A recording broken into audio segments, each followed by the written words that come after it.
Орган местного самоуправления играет важную роль в обеспечении жизнедеятельности жителей сел и городов Кыргызской Республики.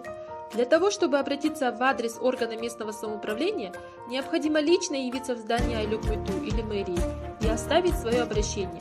Но для этого необходимо выделить время на посещение Айлюк-Мыту или мэрии и возможно провести несколько часов дороги, добираясь до Айлюк-Мыту или мэрии. Для жителей многих сел поездка в Айлюк-Мыту еще сопряжена с расходами на поездку из своего села в центральное. Конечно, сейчас многие граждане могут обратиться через электронную почту, но не у всех есть учетные записи в электронной почте и не все знакомы с ведением бизнес-корреспонденции. Онлайн или виртуальная приемная органов местного самоуправления создана для рассмотрения обращений жителей городов и аймаков по различным вопросам личного и общественного характера.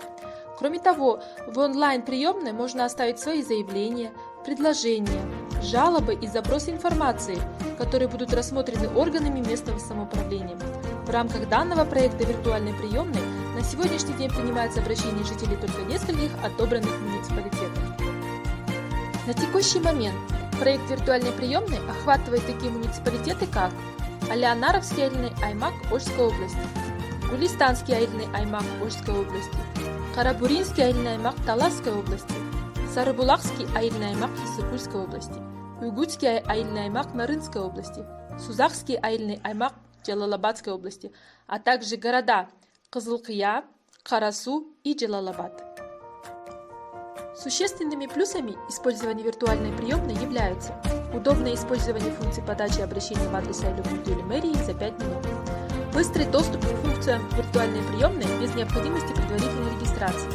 Подать обращение можно со смартфона соседа, родственника, и для этого нет необходимости устанавливать мобильное приложение. Что нужно для того, чтобы воспользоваться виртуальной приемной органов местного самоуправления? Интернет через Wi-Fi или мобильный интернет. Смартфон, на котором есть какой-либо браузер для открытия сайтов. Ссылка, открывающая виртуальную приемную, или возможность считать QR-код с картинки, и смартфон сам предложит вам перейти на нужную страницу.